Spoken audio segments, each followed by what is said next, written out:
اس کٹی پھٹی لٹی پھٹی اسمبلی سے آپ یہ قانون سازی کریں گے؟ جو قانون سازی آپ کر رہے ہیں زور زبردستی کی گھپا گھٹالا 13 جماعتوں کے ساتھ، داغی پھلوں سے تو کوئی فروٹ چاٹ بھی نہیں بناتا، انہوں نے حکومت بنا دی کہ پھر کریڈٹ تو بنتا ہے نا کہ خان صاحب نے ان کی بھی آنکھیں کھول دی، معیشت تو تباہ کر دی، اب ہاتھ دھو کر اداروں کے پیچھے پڑ گئے ہیں۔ پٹواری نے سمجھیے گا پنکھے فین، انہوں نے کہا آمین، آپ نے صالح محمد کو بولا تشریف رکھیں، پی ایم صاحب بیٹھ گئے۔ جناب اسپیکر تشریف رکھیں پلیز۔ نہیں جناب آپ جاری رکھیں پرائم منسٹر۔ السلام علیکم ناظرین، امپورٹڈ وزیر اعظم نے لٹی پٹی پارلیمنٹ میں جس طرح قانون سازی کرنے کی کوشش کی، اس پر سائرہ بانو نے وہیں پہ بے عزت کر کے رکھ دیا۔ ان کا کہنا تھا کہ پارلیمنٹ میں کسی کے باپ کا راج نہیں ہے کہ کوئی بھی منہ اٹھا کر آئے اور لولی لنگری پارلیمنٹ میں آئین میں ترمیم یا قانون سازی کر لے۔ سائرہ بانو نے جس دلیری سے پارلیمنٹ میں کھڑے ہو کر امپورٹڈ حکومت کی چتروئی کی، آئیے ان کی دبنگ تقریر سنتے ہیں، پھر اس پر بات کرتے ہیں۔ کہ پھر کریڈٹ تو بنتا ہے نا کہ خان صاحب نے ان کی بھی آنکھیں کھول دی۔ ون مین شو تو 75 سالوں سے اس ملک میں، اور اگر تھوڑا لائٹر موڈ میں بات کروں تو اتنے سارے لوگ ون مین شو پرفیوم بھی لگاتے ہوں گے، کیا پارٹی میں ون مین شو نہیں ہوتا؟ تو پوچھنا مجھے، میرے 2-3 سوالات ہیں، پوچھنا یہ تھا کہ یہ ون مین شو کہ نہیں ہوگا، کیا یہ صرف عدلیہ کی حد تک ہوگا یا اس کا اطلاق باقی اداروں پر بھی ہوگا؟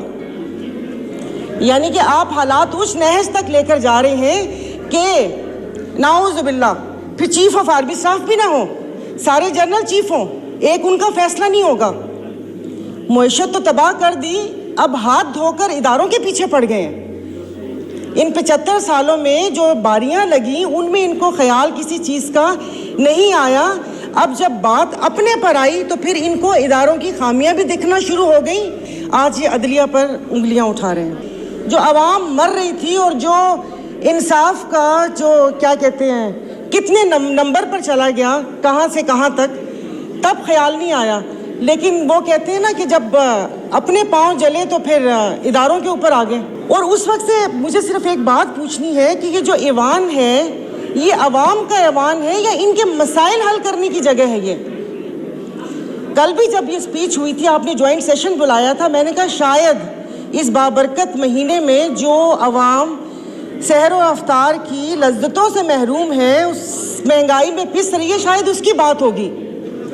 لیکن وہ لگ رہا ہے جیسے کوئی گھسی پٹی کیسٹ واپس سے لگا دی، اور مطلب جیسے ہم اس ملک کے شہری نہیں ہیں یا یادداشت کمزور ہے کہ جو ہمیں پتہ نہ ہو کہ یہاں پر توشہ خانہ کو تو ذکر ہوا لیکن ہار کا ذکر کرنا بھول گئے۔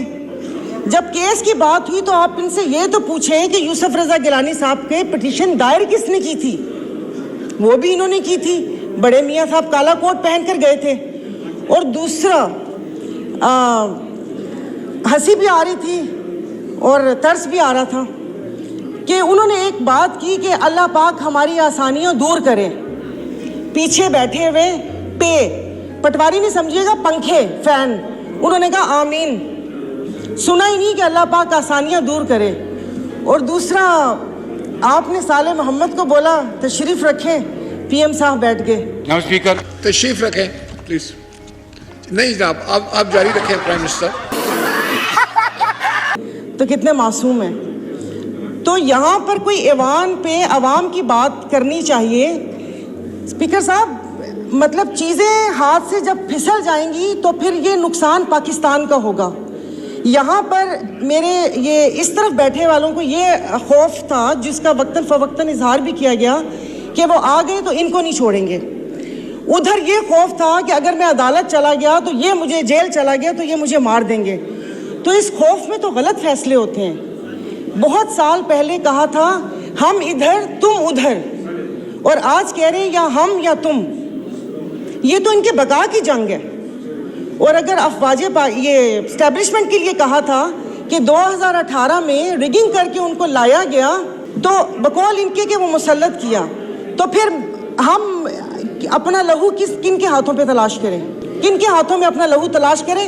مطلب جو لانے والے تھے انہوں نے چھوڑ دیا ان کو، یعنی کہ وہ نیکسٹ ٹائم بھی وہ کوئی ایسی غلطی کریں اور اس ملک کے اوپر ایسی چیزیں مسلط ہوں تو انہوں نے چھوڑ دیا۔ تو میرے خیال میں کہ جو اگلی باری ہے وہ دوسرے ادارے کی ہے، اور باقی اگر یہاں سے وہاں گئے تو وہاں پر بھی ان کی ہی مدد شامل تھی۔ میں بول رہی ہوں